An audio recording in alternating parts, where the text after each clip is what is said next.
हरे कृष्णा। हम श्रीमद् भगवद गीता के द्वितीय अध्याय गीता का सार इसके 40वें श्लोक को पढ़ रहे हैं। ये बहुत सुंदर श्लोक है। ये हमको उत्साहित करता है।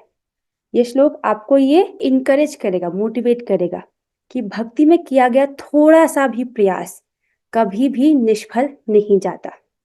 आइए श्लोक को पढ़ते हैं। पहले कुछ श्लोक की पुनरावृत्ति करेंगे। आज कौन बोलेगा? कनक जी कुछ बोलेगा। नेहाभिक्रम नाशोस्ति नेहाभिक्रमनाशोऽस्ति प्रत्यवायो न विद्यते प्रत्यवायो न विद्यते स्वल्पम अप्यस्य धर्मस्य स्वल्पम् अपस्य धर्मस्य त्रायते महतो भयात्। त्रायते महतो भयात्। बहुत सुंदर। एक छोटा सा है यहाँ पर, यह है स्वल्पम अपयस्य। अ दिख नहीं रहा लेकिन है। ओके चलो ठीक, अच्छा क्या आपने। अब है जी ये बात कीजिए। नेहाभिक्रम नाशोस्ति नेहाभिक्रमनाशोऽस्ति प्रत्यवायो न विद्यते प्रत्यवायो न विद्यते स्वल्पम अप्यस्य धर्मस्य स्वल्पम् अप्यस्य धर्मस्य त्रायते महतो भयात्। त्रायते महतो भयात्। बहुत सुंदर। अच्छा अब हम चाहेंगे कि वेगा आप भी करो, ठीक है। नेहाभिक्रम नाशोस्ति नेहाभिक्रमनाशोऽस्ति प्रत्यवायो न विद्यते प्रत्यवायो न विद्यते स्वल्पम अप्यस्य धर्मस्य स्वल्पम् अप्यस्य धर्मस्य त्रायते महतो भयात्। त्रायते महतो भयात्। बहुत सुंदर वेगा, यू डिड वेरी वेल। आपने बहुत अच्छा किया। ठीक है, मुझे लग रहा है आप लोग बहुत इंटेलिजेंट हो रहे हैं। This is very nice. हमारे पास बहुत अच्छे अच्छे भक्त हैं। ठीक है, ये बहुत सुंदर श्लोक है। भगवान क्या कह रहे हैं, एक बार इसका भावार्थ पढ़ते हैं। भगवान कह रहे हैं, इस प्रयास में न तो हानि होती है न ही ह्रास, अपितु इस पथ पर की गई अल्प प्रगति भी महान भय से रक्षा कर सकती है। किस प्रयास में? जो भगवान ने पिछले श्लोक में बोला। भगवान ने पिछले श्लोक में कहा था कि अभी तक मैंने तुमको सांख्य का वर्णन किया लेकिन तुम उसको नहीं समझ पाए। अब मैं तुमको ये निष्काम कर्मयोग करने की बुद्धि दे रहा हूं, उसको समझो। राइट। अब यदि कोई प्रश्न करे, ठीक है मैं आपके बताई गई बुद्धि द्वारा निष्काम कर्मयोग को संपादित करूं, अगर मैं उसको सफल पूरा नहीं कर पाया तो मैंने उसको करने की कोशिश की और मैं उसको पूरा नहीं कर पाया तो भगवान कह रहे हैं इस प्रयास में कोई हानि नहीं है। राइट, कोई ह्रास भी नहीं, अर्थात कोई उल्टा प्रभाव भी नहीं आता, अपितु इस पथ पर की गई थोड़ी सी भी प्रगति राइट महान महान भय से रक्षा करती है। आइए श्लोक समझते हैं। नेहाभिक्रम नाशोस्ति, तो यहाँ पर जो है अभिक्रम का नाश नहीं होता। राइट, अभिक्रम मतलब आपने जो प्रयास किया है वो कभी नष्ट नहीं होता। और प्रत्यवायो न विद्यते, कोई उल्टा प्रभाव भी नहीं आता। देखिए कर्म कांड में जो विधियां हैं, जो मंत्र हैं, उसमें ये प्रॉब्लम है कि अगर आपने उसको ठीक ठीक नहीं किया, राइट जैसा बताया गया है नियमों के अनुसार उसको नहीं किया, तो क्या होगा? उल्टा प्रभाव भी हो सकता है। राइट, जैसे जो लोग तंत्र वगैरह करते हैं, मुझे उसका ज्यादा ज्ञान नहीं है लेकिन मैंने सुना है कि अगर वो उसको सही तरीके से नहीं करते तो उसका उल्टा प्रभाव पड़ता है, वो उन्हीं के ऊपर आ जाता है। ठीक है, लेकिन इसमें ऐसा कुछ नहीं है, इसमें कोई उल्टा प्रभाव नहीं आता। और क्या कह रहे हैं? स्वल्पम अप्यस्य धर्मस्य, स्वल्पम अर्थात थोड़ा सा, स्वल्पम थोड़ा सा भी। अगर कोई थोड़ा सा भी धर्म करता है इस दिशा में तो क्या होता है? त्रायते महतो भयात, महान महान भयों से उसकी रक्षा होती है। थोड़ा सा भी मतलब कितना? अगर एक बार भी किया हो तो, एक बार भी जिसने कृष्ण का नाम बोला है, एक बार भी जिसने प्रसाद का एक कौर खाया है, या एक बार भी जिसने गीता का श्लोक बोला है, एक बार भी जिसने भगवान को प्रणाम किया है, एक बार भी जिसने भगवान का स्मरण किया है, राइट, तो क्या होता है? उसे महान महान भयों से रक्षा होती है। श्रीमद् भागवतम में बताया जाता है कि वो नरक में नहीं जाता। आप समझ रहे हो? इतना इतना पुण्य इकट्ठा हो जाता है कि व्यक्ति मिनिमम उसको ह्यूमन लाइफ तो मिल ही जाता है, इसमें तो कोई डाउट करने वाली बात है ही नहीं। थोड़ा सा भी प्रयास करो तो महान महान भयों से रक्षा हो जाती है। आइए आगे चलते हैं। ओके, अब तात्पर्य पढ़ते हैं। अनुवाद और तात्पर्य कृष्ण कृपा मूर्ति श्री श्रीमद AC भक्ति वेदांत स्वामी श्री प्रभुपाद द्वारा। प्रभुपाद जी हमें बता रहे हैं, कर्म का सर्वोच्च दिव्य गुण है कृष्ण भावनामृत में कर्म या इंद्रिय तृप्ति की आशा न करके कृष्ण के हित में कर्म करना। राइट, क्या करना है हमको? कृष्ण कॉन्शियस होके कर्म करने हैं। पिछली क्लास में हमने सीखा था कि हम चाहे जो भी करें, हमें उसे किस लिए करना चाहिए? भगवान श्री कृष्ण को प्रसन्न करने के लिए करना चाहिए। राइट, और इंद्रिय तृप्ति की आशा नहीं करनी चाहिए, अपने सेंस ग्रेटिफिकेशन के लिए नहीं करना चाहिए, कृष्ण की प्रसन्नता के लिए करना चाहिए। भगवान को पसंद है कि हम सुबह उठें, तो इसलिए हमको सुबह जल्दी उठना चाहिए। राइट, भगवान को पसंद है कि हम तिलक लगाएं, तो हमको तिलक लगाना चाहिए। राइट, भगवान को पसंद है कि हम उनको भोग लगाकर खाएं, तो हमको भोग लगाकर ही प्रसाद पाना चाहिए। राइट, तो भगवान चाहते हैं कि हम उनको प्रणाम करें, तो हमको उनको प्रणाम करना चाहिए। ऐसे कर्म का लघु आरंभ होने पर भी कोई बाधा नहीं आती है, न कभी इस आरंभ का विनाश होता है। मतलब आपने अगर थोड़ा सा भी भक्ति की है, थोड़ा सा भी इस मार्ग में आप चले हो, तो वो कभी नष्ट नहीं होगा। राइट, इस जन्म में किसी ने मान लीजिए थोड़ी सी भक्ति की, थोड़ी सी, राइट, और फिर आगे नहीं कर पाया, मान लीजिए उसका पतन हो गया, राइट, वो माया में चले गया, ठीक है, तो क्या होगा? अगले जन्म में वो उसी पॉइंट से शुरू करेगा। ऐसा नहीं कि 0 से शुरू करेगा। किसी ने अगर 1% भी किया है तो वो उसके अकाउंट में ट्रांसफर हो जाएगा, कभी नष्ट नहीं हो सकता। आप समझ रहे हैं? इस प्रकार जब आप रोज भगवत गीता पढ़ रहे हो, तो एक ऐसा संस्कार बन रहा है जो कभी नष्ट नहीं किया जा सकता। नहीं, जैसे आप बहुत अपने लिए एक स्वर्णिम भविष्य का निर्माण कर रहे हैं, और आप अपने बच्चों को भी ऐसा बच्चों को भी इनकरेज कर रहे हैं, तो आप उनके लिए बहुत अच्छा कर रहे हैं। This is the best thing जो आप अपने बच्चे के लिए कर सकते हैं। भौतिक स्तर पर प्रारंभ किए जाने वाले किसी भी कार्य को पूरा करना होता है, अन्यथा सारा प्रयास निष्फल हो जाता है। हम मटेरियल वर्ल्ड में कोई भी कार्य करते हैं, हमको उसको पूरा करना पड़ता है। फॉर एग्जाम्पल, अगर हम किसी एग्जाम की तैयारी कर रहे हैं, राइट, तो मान लीजिए उसका कट ऑफ, उसका कुछ कट ऑफ मार्क्स होता है। अगर आपने वो पूरा नहीं किया, उतने नहीं आए, तो फिर आप फेल, आप उसमें क्वालिफाइड नहीं हो। मान लीजिए अगर किसी एग्जाम में 100 is the cut off mark, ठीक है, अब किसी के 99 आ गए, तो अब उसका सिलेक्शन नहीं होगा, राइट, तो उसकी मेहनत तो व्यर्थ चली गई ना। राइट, तो भौतिक स्तर पर जब हम प्रयास करते हैं तो उनको पूरा करना होता है, अन्यथा क्या होगा? सारा का सारा प्रयास निष्फल हो जाएगा। किंतु कृष्ण भावनामृत में प्रारंभ किया जाने वाला कोई भी कार्य अधूरा रहकर भी स्थायी प्रभाव डालता है। आप भक्ति में थोड़ा सा भी प्रयास क्यों ना करें, राइट, वो कभी निष्फल नहीं जाता है। राइट, वो स्थायी प्रभाव डालता है, आप उसको भले पूरा ना भी कर पाओ। This is the beauty. जैसे कोई हम मटेरियल जो अज्ञान इकट्ठा करते हैं, उसके लिए इतनी मेहनत करते हैं, लेकिन जैसे ही ये देह छूटा, वो सारा ज्ञान गया। लेकिन जितना हम आध्यात्मिक ज्ञान इकट्ठा कर रहे हैं, जितना यहाँ इन्वेस्ट कर रहे हैं, ये कभी नष्ट नहीं होगा, ये हमको दे दिया जाएगा। भक्ति हम जितनी करते हैं वो हमारे अकाउंट में ट्रांसफर हो जाती है, वो कभी ह्रास नहीं होता उसका, कभी वो नष्ट नहीं होती है। आगे चलते हैं। भौतिक स्तर पर प्रारंभ किए जाने वाले किसी भी कार्य को पूरा करना होता है।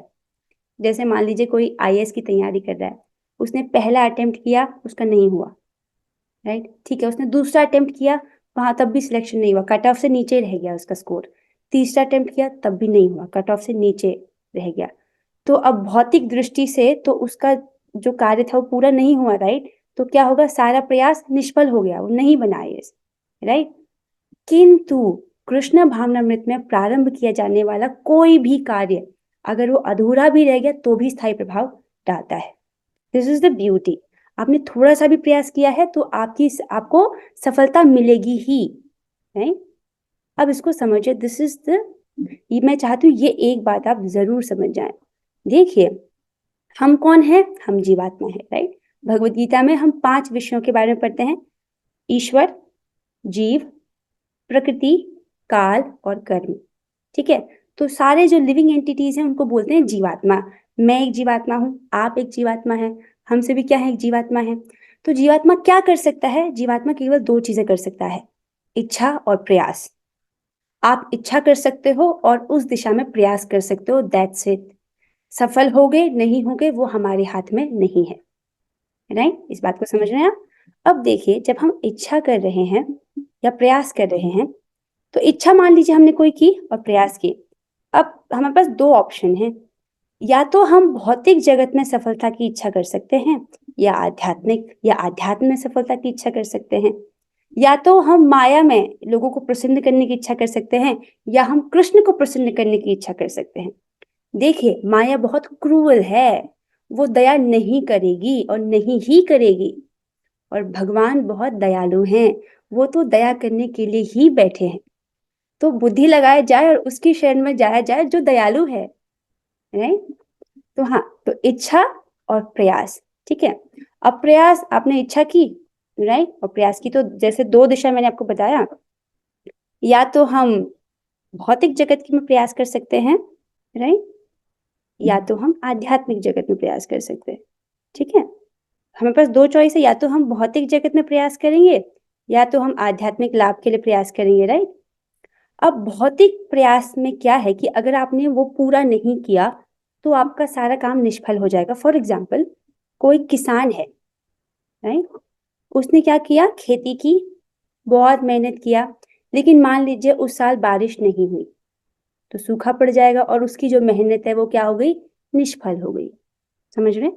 तो भौतिक जगत ऐसा ही है, भौतिक जगत में प्रयास करेंगे तो कार्य पूरा करना पड़ेगा, तब जाके आपको फल मिलेगा। लेकिन आध्यात्मिक दिशा में ऐसा नहीं है, राइट। आप थोड़ा सा भी प्रयास करोगे, आप जितना भी भक्ति कर सकते हो आप करते रहिए। क्यों? क्योंकि आपका वो प्रयास निष्फल नहीं जाएगा, राइट। आध्यात्म में थोड़ा सा भी प्रयास करते हैं तो वो आपको पर स्थायी प्रभाव डालता है। आगे चलते हैं, जैसे आप इस एग्जाम्पल को समझ गए हो, राइट। ये जो किसान था, अगर उसने बहुत मेहनत भी की, लेकिन अगर सूखा पड़ गया तो इसकी मेहनत क्या हो गई? व्यर्थ हो जाएगी। लेकिन ऐसा भक्ति में नहीं होता है। आगे चलते हैं। अतः ऐसे कर्म करने वाले को कोई हानि नहीं होती, चाहे यह कर्म अधूरा ही क्यों न रह जाए, राइट। यदि कृष्ण भावनामृत का 1% भी कार्य पूरा हुआ हो, 100% आप नहीं भी कर पाओ, 1% कर पाए आप, ठीक है, तो क्या होगा? तो उसका स्थायी फल होता है। अतः अगली बार 2% से शुभारंभ होगा, राइट। एक व्यक्ति था जिसने भक्ति के पथ पर आगे बढ़ना चाह रहा था, उसने 1% भक्ति की, राइट, अब फिर छोड़ दी। अब जब वो अगली बार करेगा तो दूसरे से शुरू होगा, 0 से शुरू नहीं करेगा वो। समझ रहे हैं इस बात को? अतः अगली बार 2% से शुभारंभ होगा, किंतु भौतिक कर्म में जब तक 100% सफलता प्राप्त न हो तब तक कोई लाभ नहीं होता है। आप इसको समझ रहे हैं? अब यहाँ पर एक बहुत सुंदर उदाहरण दिया जाएगा, उससे पहले थोड़ा सा हम डिस्कशन कर लेते हैं कि देखिए, अगर कोई व्यक्ति एक माला भी कर रहा है तो उसको निराश नहीं होना चाहिए कि वो केवल एक ही माला कर रहा है। एक माला करना बहुत बड़ी बात है, राइट। सारे शास्त्र और सारे वेद ये प्रमाण दे रहे हैं कि जो व्यक्ति भगवान का नाम ले रहा है उसने सारे शास्त्र सारे वेदों को पढ़ लिया है। अब भले उसने ना भी पढ़ा हो, लेकिन शास्त्र कह रहे हैं कि ये सब चीजों का मर्म है, निचोड़ है, और वो एक माला भी कर रहा है तो क्या करेगा? उसको बड़े बड़े भयों से उसकी रक्षा कर रहा है। आप जितना भी कर पा रहे हो अपने लेवल से, आपको करना चाहिए उसको, ठीक है, क्योंकि प्रयास करने से आपको कोई नहीं रोक सकता। अब भले हम 100% ना कर सके, अरे हम 5% तो कर सकते हैं, 2% तो कर ही सकते हैं।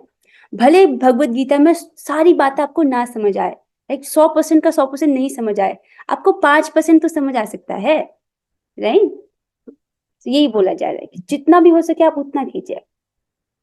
अजामिल ने कृष्ण भावनामृत में अपने कर्तव्य का कुछ ही प्रतिशत पूरा किया था, किंतु भगवान की कृपा से उसे 100% लाभ मिला।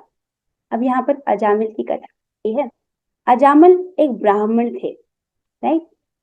फिर उन्होंने एक वैश्या का संग किया और उन्होंने हर प्रकार का पाप कर्म किया।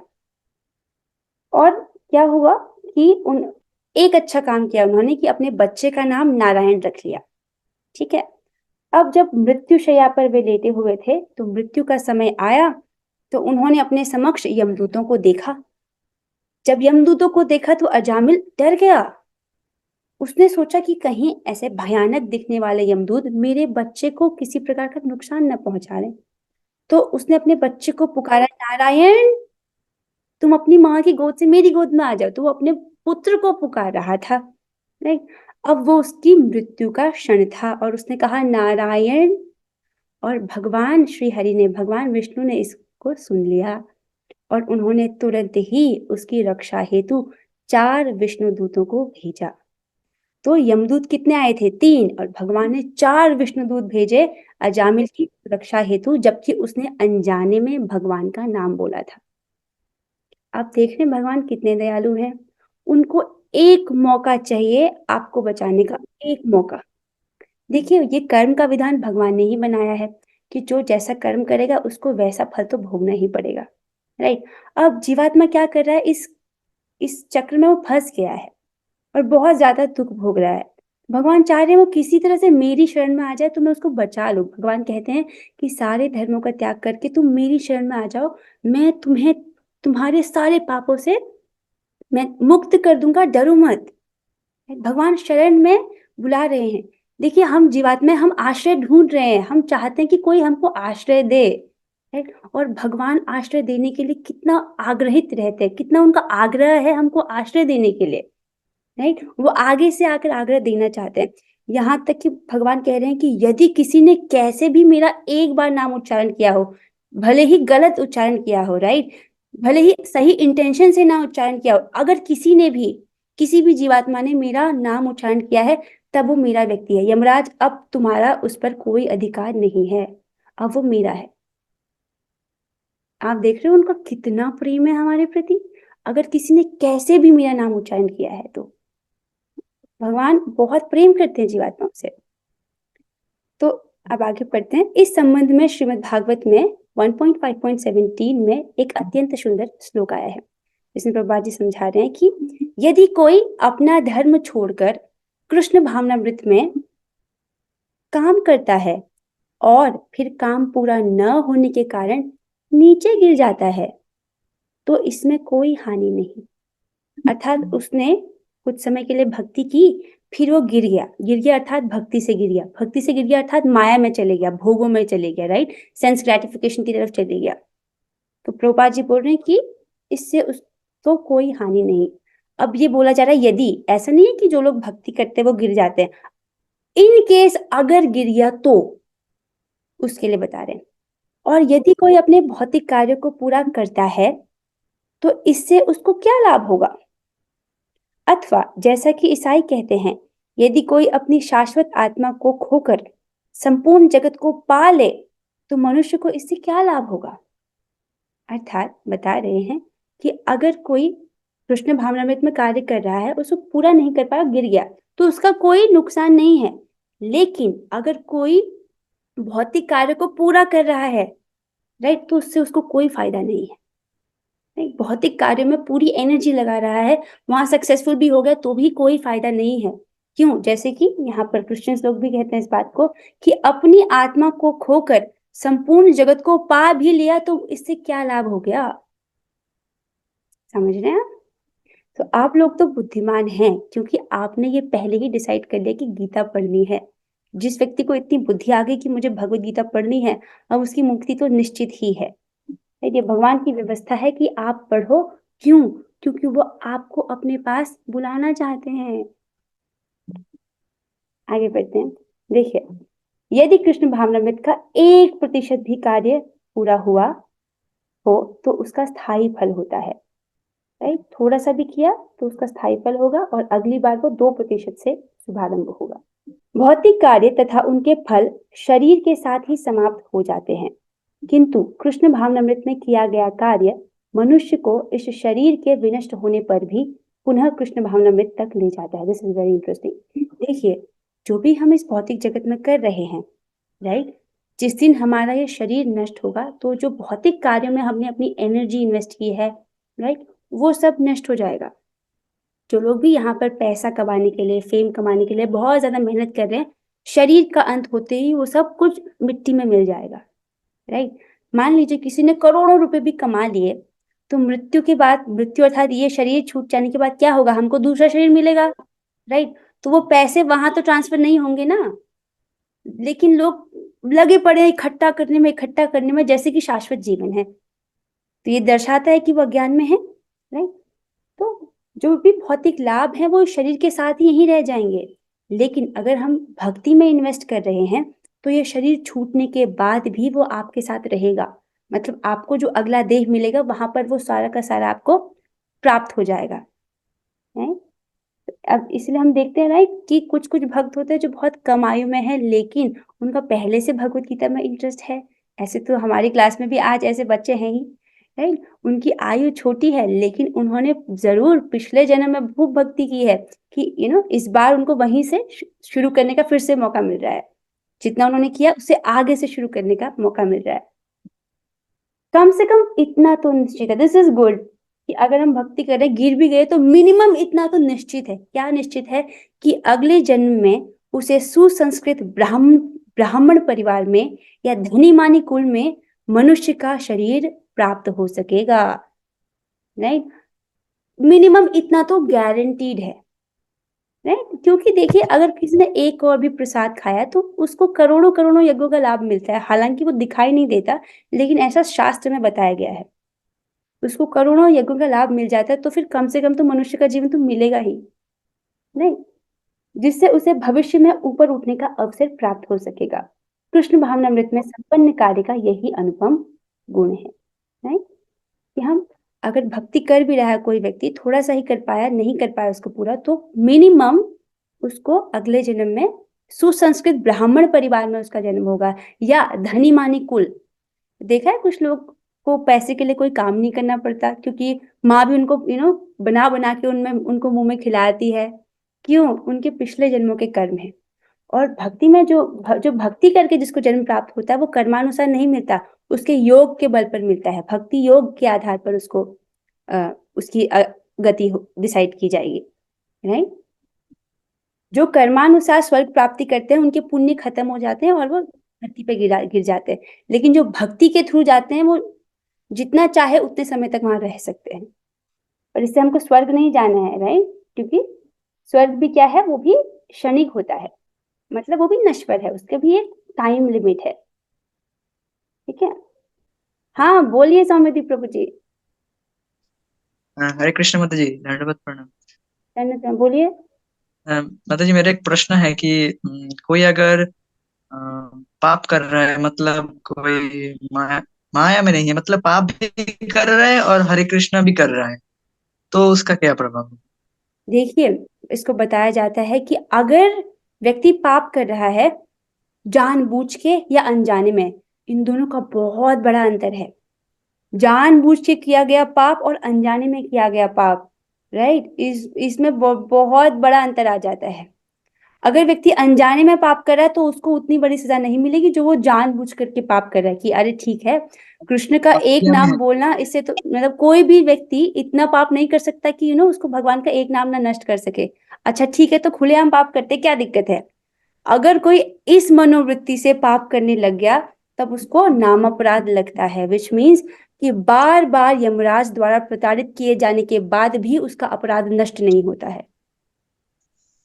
आप समझ रहे हो, भगवान ने हमारी सुविधा के लिए बनाया है, इसका मतलब ये नहीं कि हम इसका मिस यूज करें, नहीं।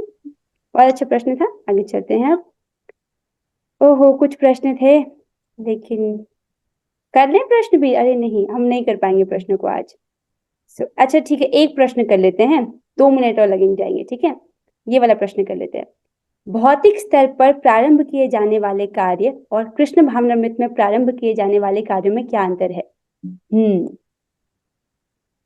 जिसको आता है आप हाथ खड़ा कर सकते हो। अच्छा वेगा माता जी, आप बोलिए बोलिए बोलिए, वेगा जी आप बोलिए। अपन भौतिक जन्म में जो चीजें करके जो अपन अधूरा छोड़ देते हैं तो उसका जो प्रयास किया है वो निष्फल होता है, और कृष्ण भक्ति में अपन जो प्रयास करते हैं वो उस जो छोड़ा परसेंटेज से आगे बढ़ते हैं। बहुत सुंदर, बहुत सुंदर, बहुत अच्छा। यही इसका सही उत्तर है। Very very good. और इसका बहुत अच्छा एग्जाम्पल है जो बच्चे आज क्लास को अटेंड कर रहे हैं। हम लोग तो इस आयु में कर रहे हैं, लेकिन वो बचपन से कर रहे हैं। इसका अर्थ है कि उन्होंने पिछले जन्म में बहुत भक्ति की थी, राइट? वही ट्रांसफर हुई है। दिस इज वेरी गुड कि हमको ऐसे भक्तों का भी सानिध्य प्राप्त हो रहा है। अब इसी के साथ हम आज की क्लास को यहीं पर विराम देते हैं। आप सभी के सहयोग के लिए बहुत बहुत शुक्रिया। हम 3 बार हरे कृष्ण महामंत्र का जप करेंगे। आप लोग अपने माइक को ऑन कर लीजिए। चलिए सब साथ में करते हैं। हरे कृष्णा हरे कृष्णा हरे कृष्णा कृष्णा कृष्णा हरे हरे हरे राम हरे राम राम राम हरे हरे कृष्णा हरे कृष्णा कृष्णा कृष्णा हरे हरे हरे राम राम राम हरे हरे कृष्णा कृष्णा कृष्णा हरे हरे राम हरे राम राम राम हरे भगवद गीता की जय। जय और हरे कृष्णा।